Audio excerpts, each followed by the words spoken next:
Sí.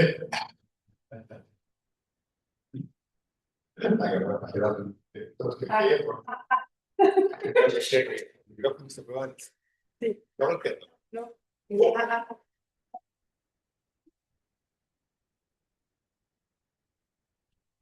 Es un agrado ver esa cara, ver las caras que he visto durante la semana. Felicitaciones a cada uno y cada uno de ustedes por estar aquí día jueves nuevamente. Y esta es la última clase, tercera y última clase del profesor Héctor Olivero. Así que ahí con las antenitas bien paraditas, bien atentos, atentas a lo que nos va a contar. Gracias, Andrea. Buenos días, chiquillas, chiquillos, chiquilles.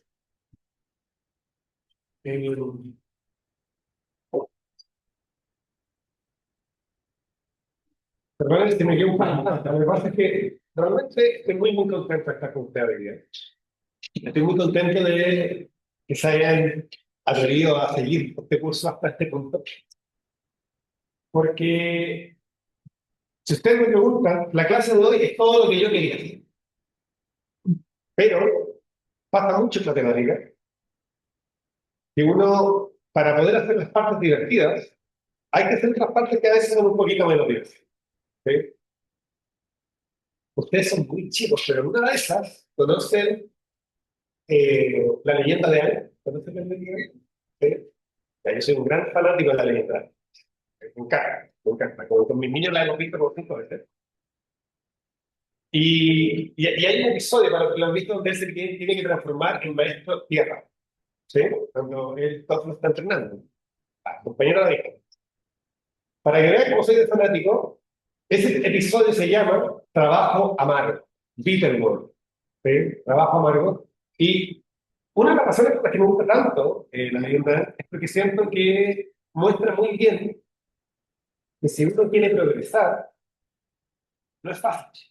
Y todos los personajes tienen un tremendo desarrollo de personajes, pero todo lo hacen a través de trabajo amargo. O sea, a veces uno necesita hacer un montón de abdominales antes de ir a jugar el partido de tenis, antes de ir a jugar el partido de fútbol. O sea, los que hagan algún deporte saben que detrás de esos 90 minutos que hay cierto el fin de semana, en realidad hay un trabajo toda la semana de preparación. ¿Ya? Entonces, de alguna manera, ustedes han tenido eh, el valor, digamos, y la capacidad de aguante para llegar hasta aquí.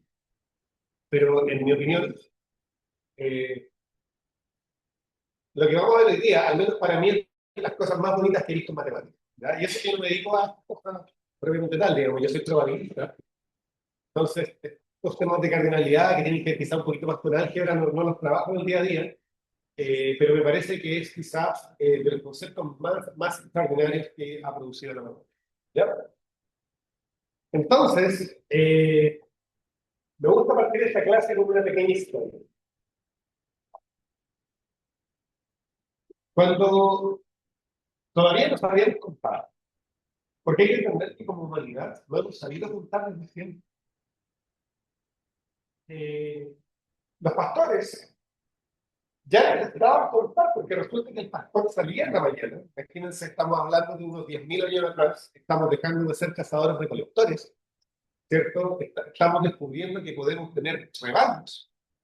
Y el asunto es que cuando la humanidad se asienta, ¿cierto? Cuando se queda quieta, descubre que criar rebaños es caro, es difícil, es un enorme esfuerzo. No sé si alguno de ustedes tiene algún pariente, o a lo mejor alguno de ustedes alguna vez ha criado algún animalito, pero eso de cuando uno cría animalitos hay que cuidarlo un montón, un montón. Entonces, cuando uno, como hay que cuidarlo un montón, los pastores que necesitaban sacar a sus ovejitas a pastar o a su ganado a pastar, no querían que se perdieran, pero todavía no sabían contar.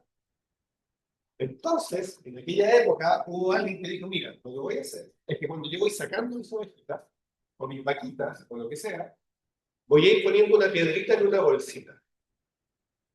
¿Sí? Por cada ovejita que sale, yo pongo una piedrita en la bolsita.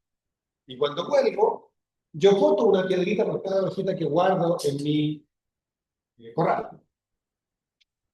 Entonces, si al final, cuando ya entraron todas, me quedan piedritas en la bolsita, ¿qué significaba? Que faltaban ovejas. Y No sé cómo ustedes saben, pero piedra también uno puede decir como cálculo, ¿no? Por eso es que uno tiene cálculos biliares o renales. Y la razón de por qué el cálculo, calcular, sacar cuentas, lleva el nombre de las piedras, es porque en el inicio nuestros primeros cálculos como humanidad fueron con piedras. Entonces ustedes pueden decir, ya, pero ¿qué tiene que ver eso con las funciones biyectivas y todo lo que nos estaba hablando? Bueno, el pastorcito, cuando agarraba una piedrita por cada oveja, estaba construyendo una función biyectiva. Había una biyección entre piedritas y ovejas. Y si él hubiera tenido piedritas de colores, por cada oveja que sacaba distinta, quizás él podría haber sabido incluso cuál era la oveja que faltaba. Porque, me quedó la piedra azul, me falta la oveja que yo asocié a la piedra azul. Entonces, contar es inherentemente hacer una biyección, hacer una relación uno a uno, ahora que sabemos contar entre el conjunto de los números vectores, 1, 2, 3, 4, 5, 6, y los objetos que tenemos a nuestro alrededor. Entonces, de alguna manera, la idea que nos va a permitir contar conceptos infinitos, porque ese es el principio. ¿Ah? ¿Cómo puedo yo contar un conjunto infinito? ¿Qué significa eso? Si son infinitos, ¿cómo voy a poder contarlos? ¿Cierto? ¿Cómo voy a poder compararlos? Y la forma es justamente siguiendo el ejemplo de los pastores. ¿Ya? Entonces, vamos a decir que si yo tengo dos conjuntos, tu cardinal es la forma en que decimos tamaño, ¿cierto? Entre comillas, número de elementos, pero la noción de número de elementos se vuelve un poquito absurda con un conjunto infinito. Entonces, en vez de decir, mira, tiene el mismo número de elementos, vamos a darle un nombre a esa propiedad que suene menos extraño para el contexto que es cardinal. ¿Qué es el cardinal? Es de alguna forma el tamaño y la cantidad de elementos. Y lo que yo voy a decir es que dos conjuntos tienen el mismo cardinal, que uno lo va a escribir así, mira, con barritas, si es que yo puedo hacer una función biyectiva entre ambos. ¿Se acuerdan que les dije que cuando yo tenía dos manos sin saber contar, yo podía saber que tenía el mismo número de dedos? Porque estoy haciendo una biyección, ¿sí? Entre mis dedos. Y una mano y la otra. Ya. Después, voy a decir que que el cardinal de un conjunto es menor o igual que el de otro conjunto, que lo voy a escribir así, miren. Si es que yo puedo hacer una función inyectiva del primer conjunto al segundo. Sin contar, yo sé que hay más sillas que estudiantes, porque si asumo que cada estudiante ocupa una pura silla, veo que quedan sillas sin ser ocupadas. Entonces hay una inyección. Cada uno de ustedes está asociado a una única silla y me sobran sillas. ¿Sí? Y voy a decir que el cardinal de un conjunto es menor estricto que otro si es menor o igual, pero no es igual. Entonces, menor o igual significa que hay una inyección, pero yo no puedo encontrar una biyección. ¿Ya? Les recuerdo que la biyección es relación uno a uno que cubre todo el espacio de llegada. Por ejemplo, esos dos conjuntos de ahí tienen el mismo cardinal. ¿Por qué? Porque yo puedo construir esta biyección que está ahí. ¿Sí? Fíjense que es una relación uno a uno, a cada elemento del conjunto de partida le asigno un único y el de llegada. Por eso siempre así como función, pero me refiero a cada elemento del conjunto de llegada tiene un único asociado a la izquierda y todos los elementos del conjunto de llegada están cubiertos. ¿Sí? Estamos más o menos en la página 20 de la curva. ¿Eh? No sé si tengo el mismo monitor en la curva. Sí, tengo el mismo monitor en la curva. Página 21. ¿Ok? Ya, hagamos un ejemplo un poquito más matemático. Cuando yo pienso en la función eh, x menos a dividido por b menos a, eso es una recta, ¿cierto? Eso que está ahí es una función lineal. De hecho, esa recta, si yo la dibujo, ¿dónde vale cero? ¿Dónde toca el cero? ¿Ah? En x igual a, ¿cierto? Se evalúa en a, me da cero. Se evalúa en b, ¿cuánto me da? 1. Entonces, si yo miro y supongamos que por aquí está A y que por aquí está B, en el fondo lo que estoy diciendo es que si acá está el 1, es esa recta, ¿no? No es nada difícil demostrar que esta función es biyectiva. ¿Sí? Porque, por ejemplo, si x menos a partido por b menos a es igual a y menos a partido por b menos a, estamos asumiendo que b es distinto de a, porque si no lo podría decir. Puedo simplificarse con s, después simplifico ese con s y me queda que x tiene que ser igual a. Así que yo no puedo partir de dos puntos distintos y llegar al mismo. Si llego a un punto, supuestamente desde dos puntos distintos, termino viendo que ese punto, dos puntos en realidad no es el mismo. Y como vemos, esta función en A está en 0, fíjense que en el punto A vale 0, en el punto B vale 1. Eh, ¿Alguna vez les han hablado de las funciones continuas? ¿Sí? Ustedes sí, ¿no? Algo chiquito. Bueno, yo creo que un momento lo ven, ¿no? ¿Se convencen de que aquí yo recorro todos los posibles valores? ¿Podríamos hacerlo más formal? Bueno, y también no es tan difícil, ¿eh? Yo si quiero probar que la función es efectivamente sobreyectiva. Yo puedo escribir, preguntarme cuándo x menos a partido por b menos a es igual a un y. Bueno, y de acá yo puedo despejar x, ¿no? Eso, si quiero despejar x, esto es lo mismo que decir que x tiene que valer a más y por b menos a. Y estamos pensando en y en tercero. Entonces, fíjense que acabamos de ver que esto que está acá es una biyección que toma cualquier intervalo a b y lo transforma en intervalo 0,1.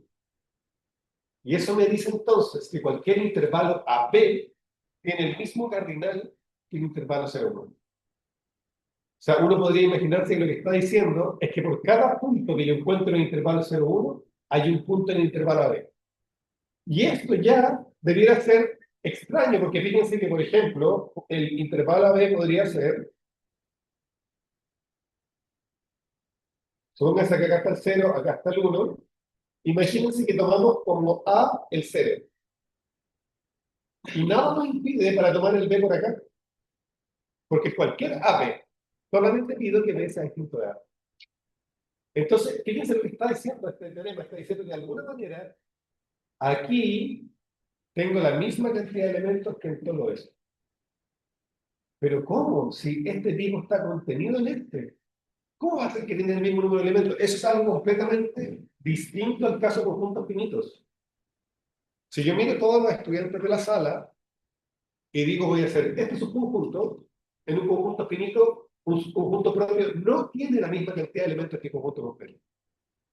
Y miren, nos falta toda esa mitad de la sala. Pero sin embargo acá, con el 0,1, de alguna manera, tengo la misma cantidad de elementos acá que en todo esto. Y esa es la principal característica de los conjuntos infinitos, que en un conjunto infinito nuestra noción de lo que significa el mismo número de elementos cambia. Porque sencillamente, como hay infinitos, yo ya no puedo crear estas relaciones que son un poco contraintuitivas de que dos conjuntos, uno estando completamente contenido en el otro, es exactamente el mismo cardinal.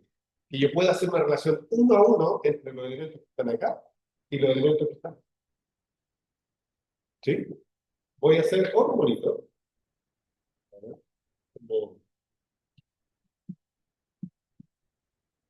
Dame un segundito. Vamos a copiar una página en blanco.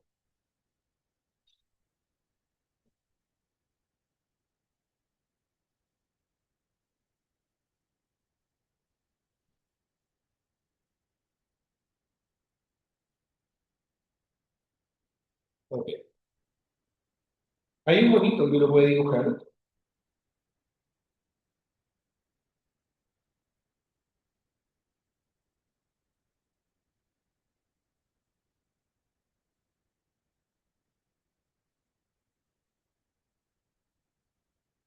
Ahí dibujé dos segmentos de recta, ¿no? La función que definimos lo que hace es esto, como que traza una cosa como así, miren, como que al 0 lo manda ahí, al 1 lo manda acá, y, por ejemplo, como que estira la regla, esencialmente. No sé si te lo logran imaginar. Pero es eso, o sea, yo tengo esta recta y al ser infinita yo la puedo estirar. Y en ese estiramiento la convierto en esta vista acá.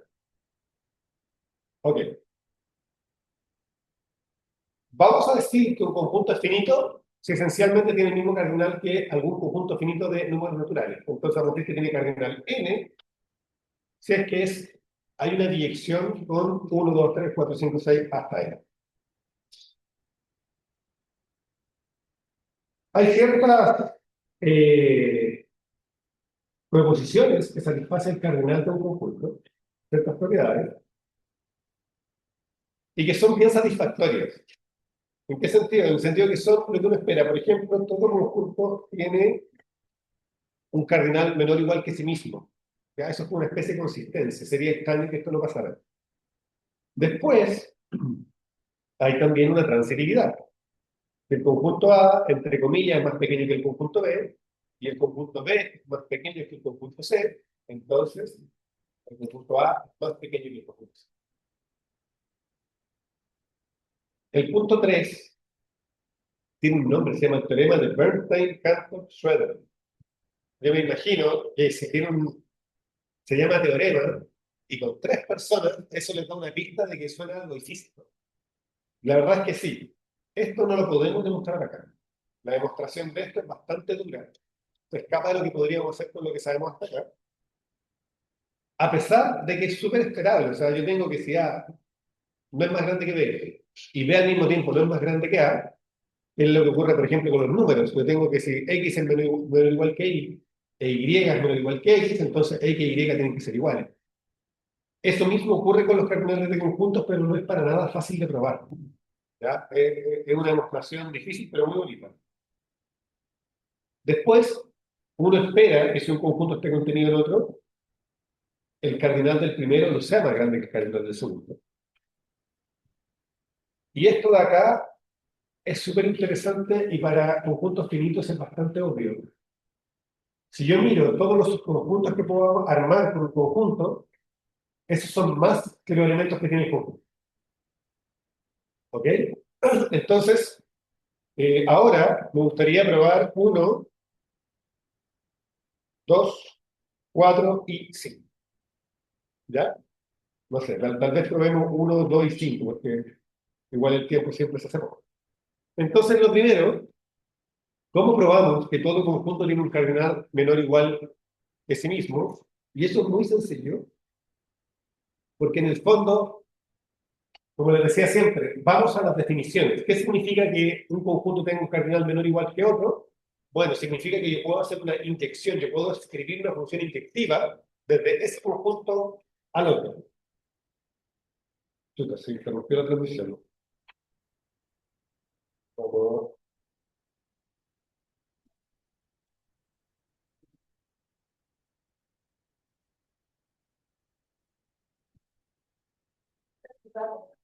¿No?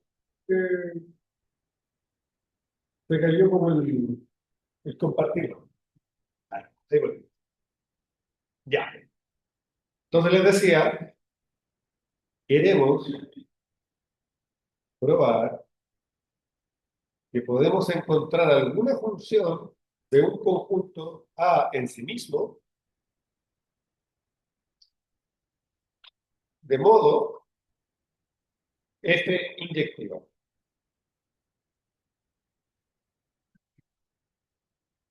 Entonces, hay una función que yo siempre puedo hacer de un conjunto en sí mismo, no importa el conjunto que sea.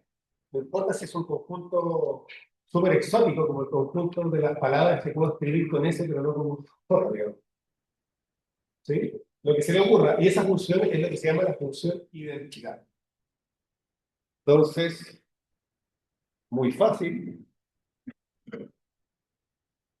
Queremos tomar que f a cualquier elemento a le va a asignar el mismo elemento. Esa función es inyectiva, ¿o no?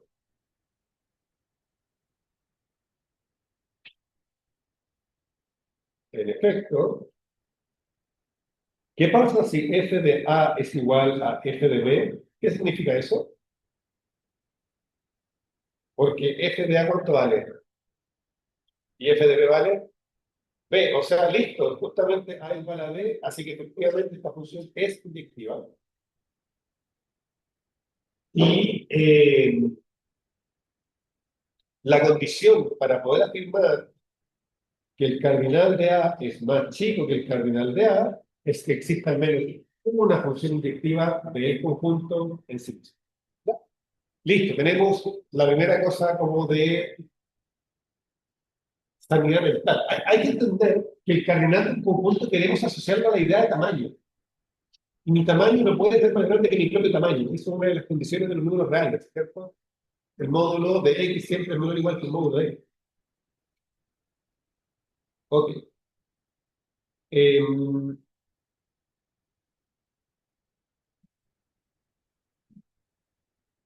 hagamos dos. Entonces tenemos que cardinal de A es menor o igual que cardinal de B y que cardinal de B es menor o igual que cardinal de C. Y lo que queremos demostrar es demostrar que cardinal de A menor o igual que cardinal de C. ¿Sí? De nuevo, ¿qué significa esto? ¿Qué necesitamos construir?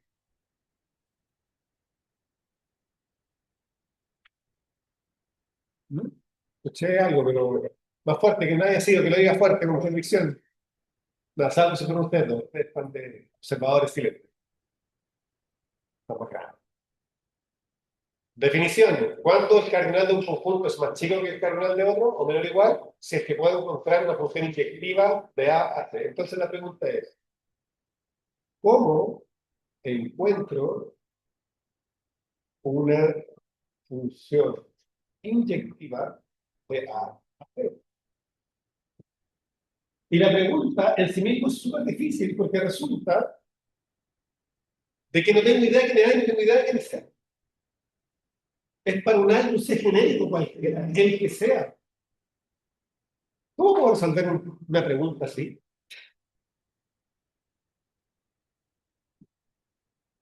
Bueno, tenemos que pensar qué es lo que sabemos. ¿Qué es lo que sabemos? Sabemos que A, cardinal de A, no es igual que el cardinal de B. Entonces, como cardinal de A es menor o igual que cardinal de B, eso implica que existe alguna función que voy a llamar H, que está definida desde A a B. ¿Y cómo es esta función? Inyectiva.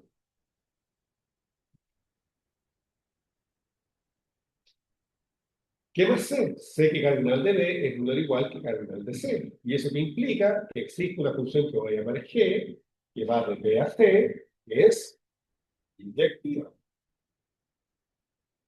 Chuta, ¿habrá una forma a partir de dos funciones inyectivas, una que va de A hasta B y otra que va de B hasta C, de construir una función inyectiva que vaya desde A hasta C? ¿Habrá o no? ¿Qué podremos hacer para, voy a hacer un bonito, miren, tengo A, tengo B, tengo C, puedo llegar de A a B con H, puedo llegar de B a C con G. ¿Cómo podré llegar yo directamente desde A hasta C? ¿Mm? No es H más G, porque H y G ni siquiera puedo sumarlas, porque no sé qué razón.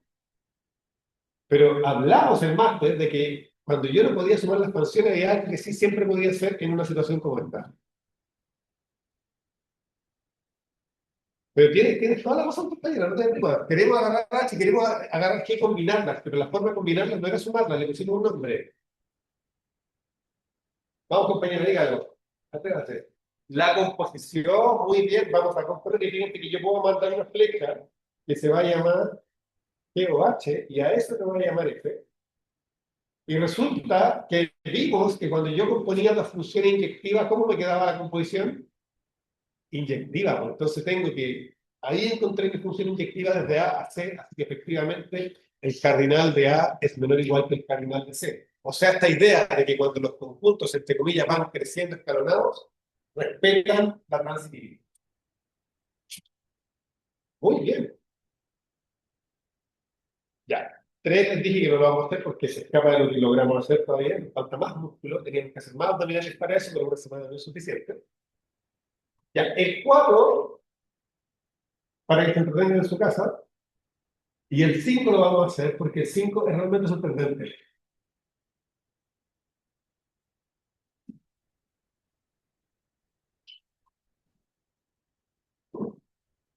Porque una pregunta que ustedes se podrían hacer en este momento es, ya, perfecto. 0,1 tiene el mismo cardinal que AP. ¿Será que todos los conjuntos infinitos tienen el mismo cardinal? ¿Será que cada vez que tengo conjuntos infinitos, yo puedo hacer esto de transformar uno en el otro porque total son infinitos? Lo que vamos a probar ahora nos dice que no. Nos dice que no todos los infinitos son iguales, porque si yo tengo un infinito y veo todos los subconjuntos que puedo hacer con ese infinito, ese conjunto de conjuntos es estrictamente más grande que el conjunto de infinitos. Tiene estrictamente más elementos. Entonces, esto nos dice que en realidad como que los tamaños de los infinitos van creciendo para siempre. Como que si yo parto por uno, y vamos a ver que el infinito más pequeño son los números naturales, sus partes van a tener un infinito más grande, y resulta que el conjunto de las partes de los naturales, o sea, de todos los conjuntos que yo puedo hacer naturales, es de nuevo un conjunto. Entonces yo podría decirme ya, ahora imagínense que ese es mi conjunto base y quiero hacer todos los subconjuntos que puedo hacer ahí. Ah, chuta, ahí tengo las partes de las partes. Y eso puede seguir hasta el infinito. Entonces, de alguna manera, esto nos dice que los tamaños de infinitos no se acaban nunca. Crecen para siempre. ¿Ya? Y la demostración es muy interesante. Entonces vamos a probar 5, vamos a probar que el cardinal de A, no importa que sea A, es menor estricto que el cardinal de las partes de A.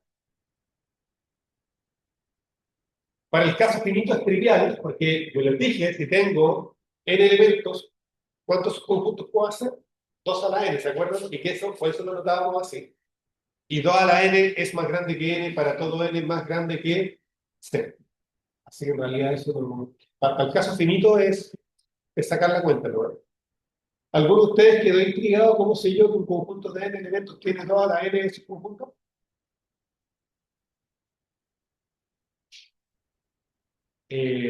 Vamos a hacer una pausa. Digamos n finito,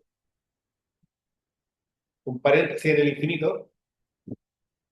Eh, si yo tengo n elementos, los puedo poner así, 1, 2, 3, hasta el n. ¿Sí? Y fíjense que si yo quiero armar un subconjunto, como que, ¿qué es un subconjunto de n elementos? Es ponerlo en la fila, hagamos un juego acá, y decirle, tú sí, tú no, tú sí. Listo, tengo un subconjunto de tamaño 3. Otro subconjunto. Tú no, tú sí, tú no, tú sí, tú no.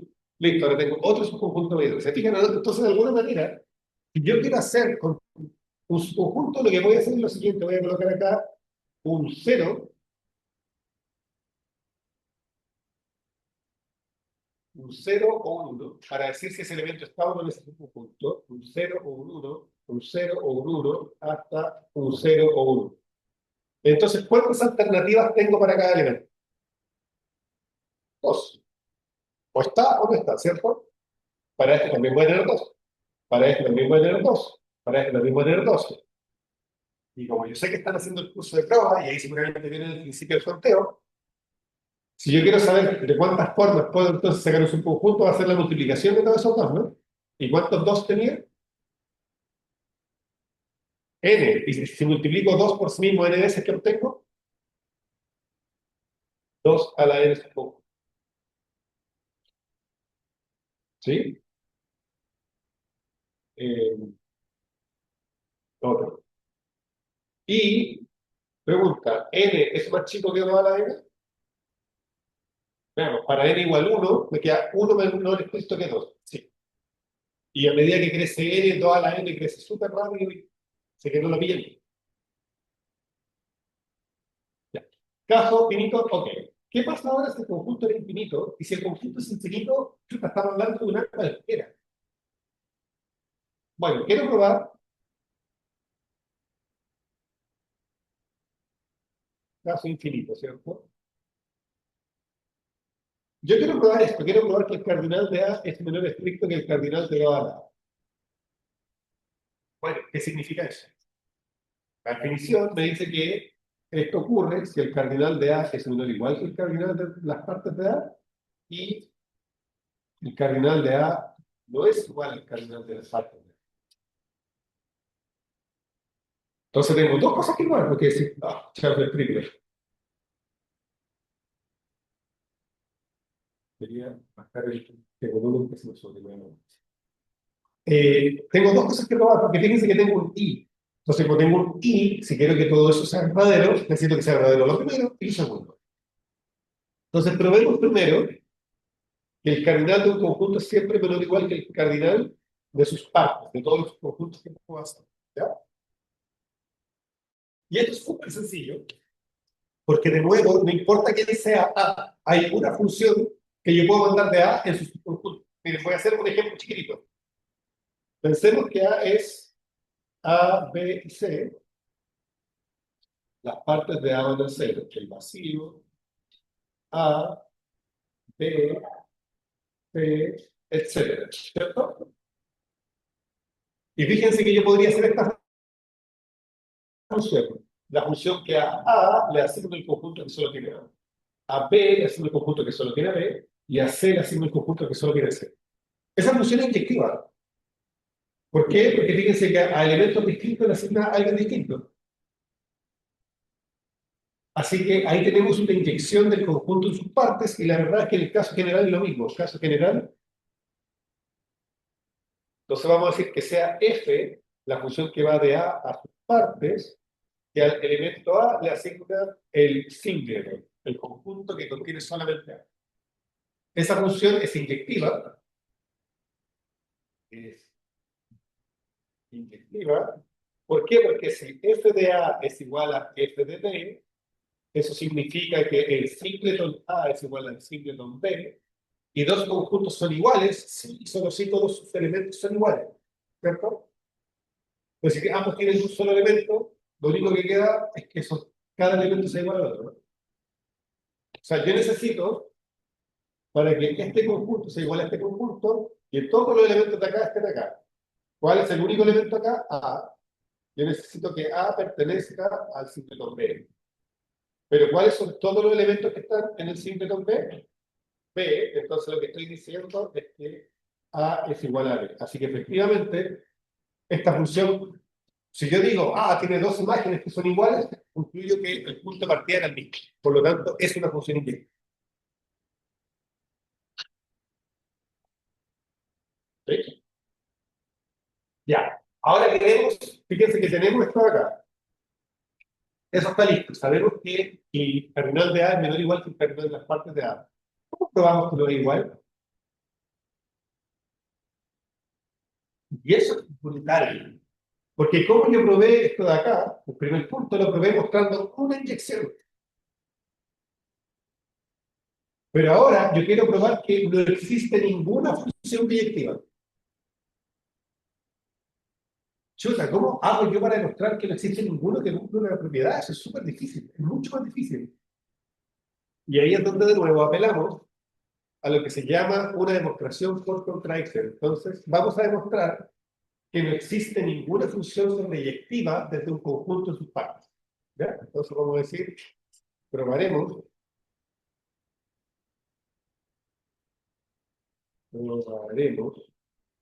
que no existe una biyección de A en 2 a la A. ¿Y cómo probamos eso? Vamos a probar, vamos a decir por contradicción.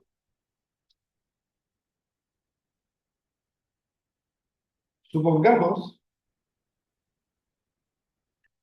que existe f de A en 2 a la A.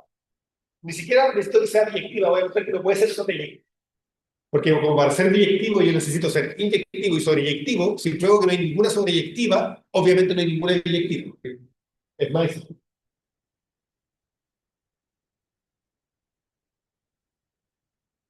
¿Ok? Y acá viene, estos son, hay que entender de que hay ciertos argumentos que hacen ciertos matemáticos que pasan a la historia. Este argumento lo hizo Kant, y por algo pasó a la historia, porque realmente es brillante. O sea, son esas cosas que uno dice, oh, ¿cómo se le ocurrió eso?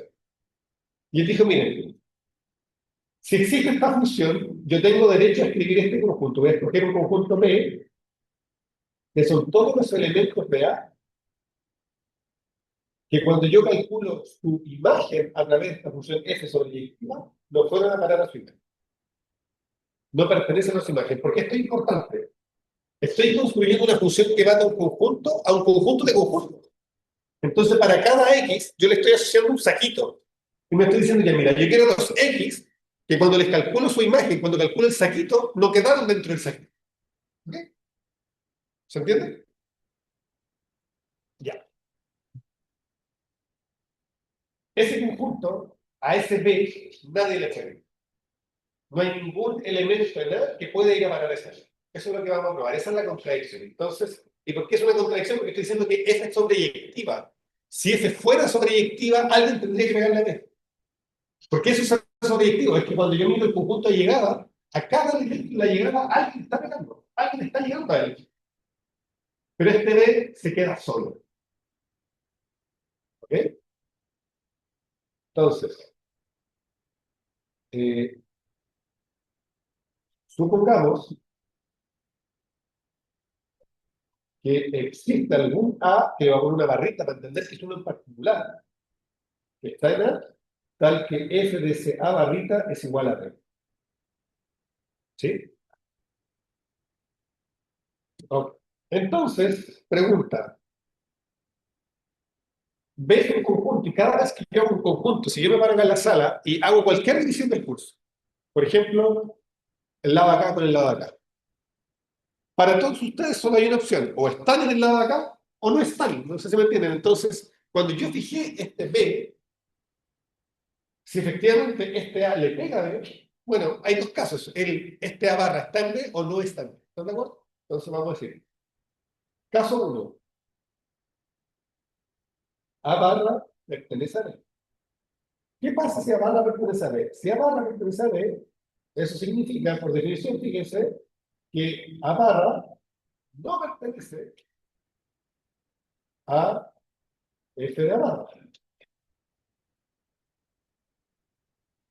Esos son los elementos de B, son los elementos que cuando yo miro el saquito que produce, no están en B. Pero en este caso nosotros sabemos cuánto vale ese saquito, cuánto vale F de A barra. Vale B. Chuta, empecé de que A barra estaba en B y concluyo que A barra no. Ah, entonces lo que en realidad pasaba es que A barra no estaba en B. Debe ser eso. Entonces, caso 2, A barra no pertenece a B. Oye, pero resulta que B, yo sé que es F de A barra, porque entonces lo que estoy diciendo, si A barra no pertenece a B, significa que A barra no pertenece a F de A barra, pero si A barra no pertenece a F de A barra, eso implica que A barra pertenece a B, porque en B están todos los que no iban a parar a su propio saquito. Entonces, de nuevo, llego a otra contradicción que me dice, si parto suponiendo que no estoy en B barra, termino, perdón, si parto suponiendo que no estoy en B, resulta que sí estaba en B.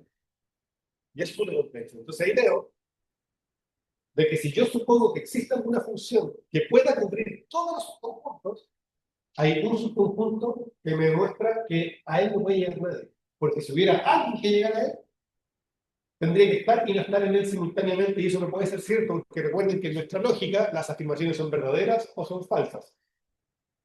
¿Sí? Entonces, nos damos cuenta que llegamos a una contradicción y esa contradicción nace de creer que existe esta función. Así que como no existe esta función, eso quiere decir que no hay ninguna función biyectiva de A en sus partes y por lo tanto el cardinal de A tiene que ser menos estricto que el cardinal de sus partes. Resumen, los conjuntos infinitos no son todos del mismo tamaño y de hecho los naturales son estrictamente más chicos en tamaño, su cardinal es estrictamente menor que el de las partes. ¿Ok? Ya. con todo lo que he dicho, yo creo que queda cierta sensación de que los naturales van a jugar un rol. Tal está hablando de los naturales. Y justamente todos los conjuntos que tengan el mismo cardinal que los naturales son los conjuntos que vamos a llamar conjuntos numerables. ¿Sí? Incluso hay gente que en vez de decir numerables les llama enumerables, porque los naturales tienen esta propiedad, que yo puedo decir 1, 2, 3, 4, los puedo listar. ¿Sí?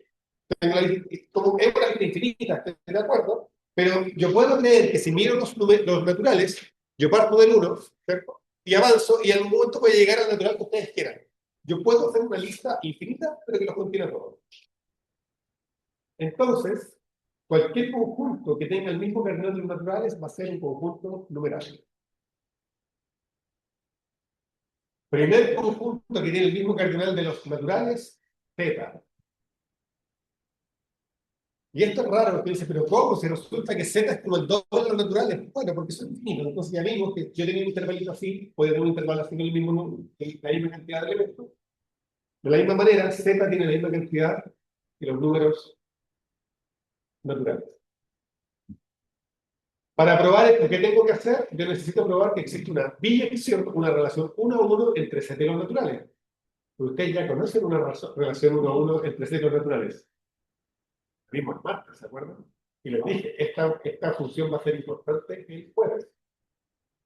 Vuelve, era esta función que agarraba, ¿se acuerdan? Y como que los naturales les ponían los pares, y después agarraba el otro eje y lo volcaba en el otro lado, ¿se acuerdan? Esa función está acá.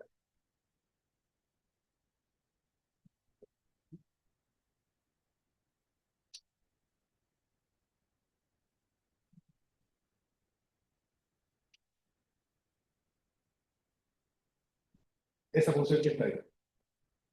Esa función que está ahí era una dirección entre Z y los naturales, por lo tanto, Z y los naturales tienen el mismo camino.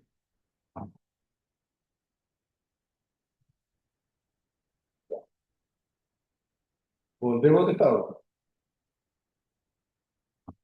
Bueno,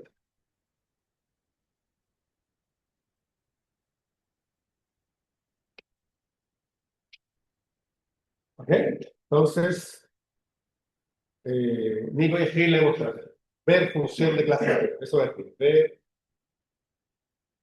función clase de... En realidad, esto no es súper sorprendente. Lo que para mí sí es súper sorprendente. Porque de alguna manera, fíjense que yo cuando agarro Z, como que, agarro naturales, le hago espacio y los puedo devolver, ¿cierto? Porque como que Z tiene el doble. Pensemos en el producto cartesiano y el natural consigo mismo. Cuando yo miro el producto cartesiano y el natural consigo mismo, yo lo podría graficar con una tablita. Entonces acá tengo 0, 1, 2, 3, 4, 0, 1, 2, 3, 4, y n con todos los posibles pares, fíjense, son como este puntito, este puntito, este puntito, ese puntito y así sucesivamente. Y si yo miro esto, yo me podría decir que n plus n es como, fíjense lo que está pasando. Solo en esta línea tengo una copia de todos los naturales. Después en esta línea tengo otra copia de todos los naturales. Después en esta línea tengo otra copia de todos los naturales. O sea, en cada columna tengo como los naturales completos. Y tengo infinitas columnas hacia la derecha. Entonces, aquí yo no estoy simplemente agarrando uno y duplicando, sino que de alguna manera estoy haciendo infinitas copias de mí mismo y todavía sigo siendo del mismo tamaño, sigo teniendo la misma cantidad de elementos. Entonces, uno se pregunta, ¿cómo diablos podría yo construir una función que de esto que se ve tan más grande que los naturales vaya a parar a los naturales? Y aquí lo importante es entender, quedarte con esta idea. Los conjuntos numerables son los conjuntos que yo puedo poner en una lista. Entonces, si yo soy capaz de hacer una lista aquí, estoy listo. ¿Cómo hago esa lista? Pero luego Cantor dijo, mira, imagínate que tú partes acá recorriendo y te mueves para acá. Y después bajas, ¿sí? Y después vas acá y bajas. Y después vas acá y bajas. Y en el fondo recorro toda esta cuadrícula moviéndome como una serpiente. Y eso es suficiente. Ahí tengo una manera de escribir una lista. Usted puede decir, ya, pero profe, ¿cómo eso va a ser una demostración matemática? Bueno, en realidad, eso que está ahí, esa forma de moverse por la cuadrícula, se puede escribir con la siguiente función. Vamos a decir que f de i, j, porque yo tomo dos elementos como el elemento i y el elemento j, ¿cierto? Va a ser igual a i más j multiplicado por i más j más 1 dividido por 2. Y a esto le vamos a sumar. Entonces, por ejemplo, al 0, 0, cuando j e i valen 0, esto va a parar a 0. ¿Sí? F de 0, 0 es igual a 0. O sea, efectivamente estoy partiendo ahí. F de 0, 1 es igual a 0 más 1 por 0 más 1 más 1, todo esto dividido 2 más 0. Y no sé si se dan cuenta que este 0 más 1 es 1, y acá me queda un 2, y 2 dividido 2 es 1, así que esto efectivamente va a parar al 1. O sea, yo me estoy moviendo en este sentido. Aquí coloco el 1, potencialmente, perdón, acá coloco el 0, acá coloco el 1, acá voy a colocar el 2, acá voy a colocar el 3, acá voy a colocar el 4, ahí voy a colocar el 5, 6, 7, 8, 9, etc. Y lo que estoy haciendo es simplemente, recuerden como les decía, me muevo para la derecha y bajo, me muevo para la derecha y bajo, me muevo para la derecha y bajo.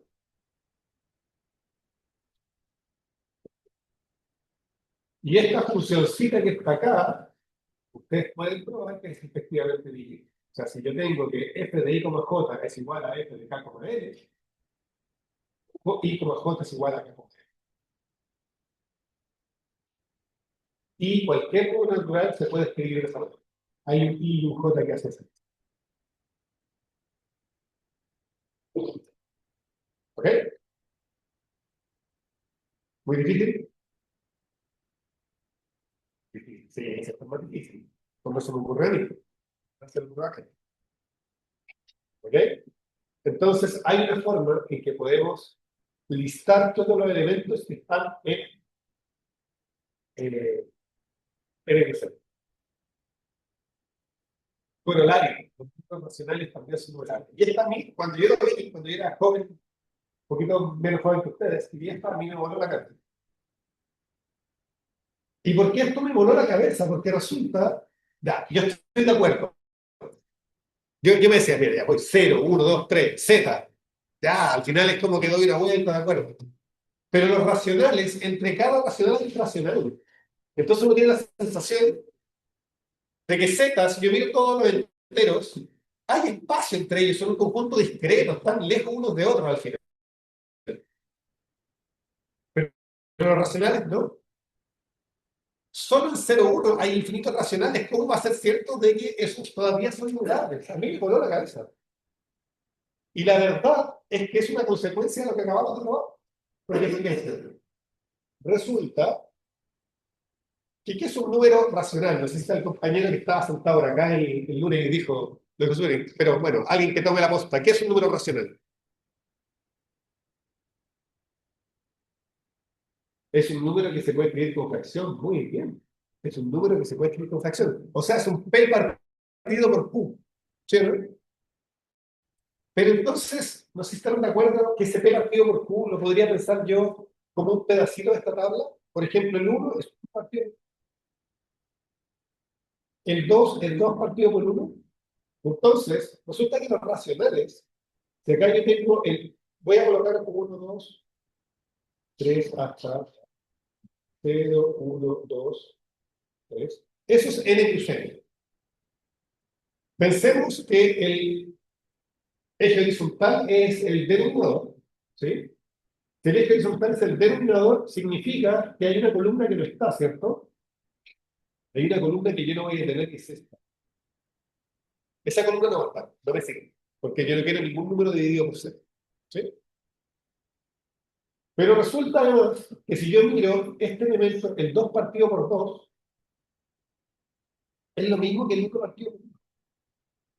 Entonces, lo que uno se da cuenta es que los racionales los puedo identificar con un pedacito de n cruz n, un pedacito más chico.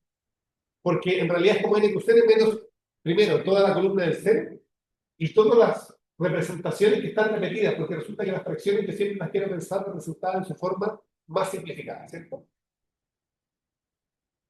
Y entonces uno puede decir esto, uno puede decir que el cardinal de Q entonces es menor o igual que el cardinal de n cruz n. Y si el cardinal de Q es más chico que el cardinal de n cruz n, entonces tiene que ser igual al cardinal de los verdes. Así que efectivamente el cardinal de Q es numeral. ¿Por qué? Porque ustedes me pueden decir, bueno, y no podría ser que Q tuviera un cardinal más chiquito que los naturales. Bueno, pero si Q tuviera un cardinal más chiquito que los naturales sería finito. ¿Sí? Porque el primer conjunto infinito que uno puede hacer es cuando uno cuenta para siempre. O sea, no, eso es más o menos claro. ¿Ya? Ok. Entonces uno dice, chuta, parece que todo es numerable, ¿no? Y la verdad es que todavía no puede ir más lejos, ¿ah? Ustedes vieron que n cruz n era numerable, pero si le pongo otro cruz n también va a ser numerable. Y si le pongo otro cruz n también va a ser numerable. Y si le pongo otro cruz n también va a ser numerable. Y eso lo puedo hacer una cantidad finita de veces. ¿Por qué? Porque en realidad recuerden que si yo tengo A1 cruz A2 cruz A3, eso es lo mismo que A1 cruz A2 y después cruz A3. Entonces, si todos estos tipos son numerables, resulta que cuando yo haga esta mezcla, eso me va a quedar numerable. Y en el fondo siempre, para una cantidad finita, lo que estoy haciendo es mezclar dos numerables. Yo sé que dos numerables me da otro numerable cuando hago mezcla. ¿Sí? Entonces, como eso lo voy iterando, lo voy haciendo una y otra vez, pero lo voy haciendo siempre a dos. ¿Entiendes? Así que, digamos que una vez lo probamos para dos, es más o menos directo que lo tenemos para una cantidad finita. ¿Por qué? Porque yo voy a ir haciendo siempre paso a paso de a dos. Igual como cuando sumo hartos números, en realidad siempre estoy sumando a dos. Así que la conclusión que tenía para dos la voy estirando para n.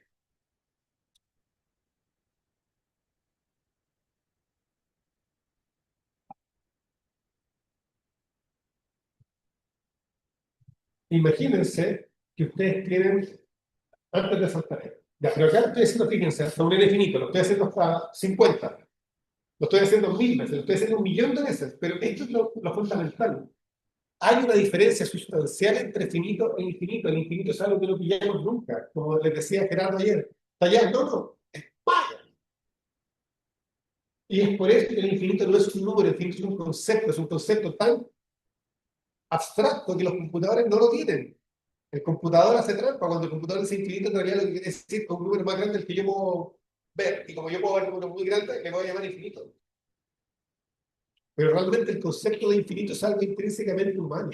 Nosotros somos capaces de pensar infinito. Entonces uno podría pensar, ya, ¿podré yo hacer algunas cosas con puntos numerables y que todavía me quede numeral? Y la respuesta es sí. Y es, yo puedo unir una cantidad infinita de veces. Ahora, esa cantidad infinita de veces tiene que estar indexada por los números naturales. Es decir, para cada, imagínense que para cada número natural, ustedes tienen un saco numerable. Los juntan todos ellos. Y eso todavía es numerable. Charles Friedrich da la impresión de que no lo sabemos de los numerables. Y de nuevo, la demostración de esto es exactamente, viene de que n cruz n es numerable. ¿Por qué? Porque en el fondo, yo puedo colocar acá mis naturales 0, 1, 2, 3, 4, ta, ta, ta, ta, ta. Y en las columnas, en vez de colocar los naturales, como lo hacía antes, en vez de colocar acá para cada uno de ellos 0, 1, 2, 3, lo que voy a decir es que en cada columna yo voy a dejar colgando, acá voy a colocar a uno hacia abajo, acá voy a colocar la lista de dos, perdón, ¿ven? Me confundo un poco porque el cero es el 2. Coloco todo lo que está en a cero, coloco todo lo que está en a uno, coloco todo lo que está en a dos, porque recuerden, ser numerable es que yo lo puedo escribir en una lista. Es tan simple como eso. Y de nuevo me doy cuenta que la unión de todos ellos, que son todas las columnas, está como, es fácil relacionarlo con NQN, y como NQN es numerable, eso también va a ser.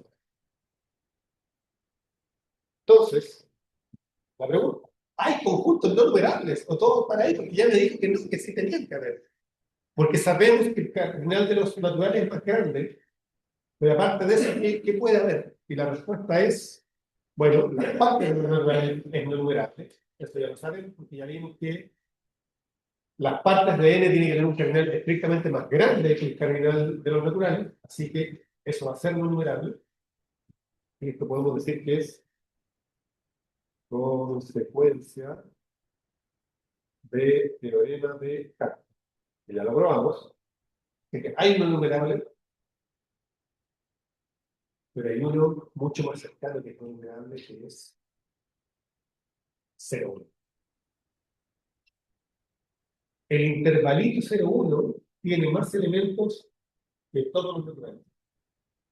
Tiene más elementos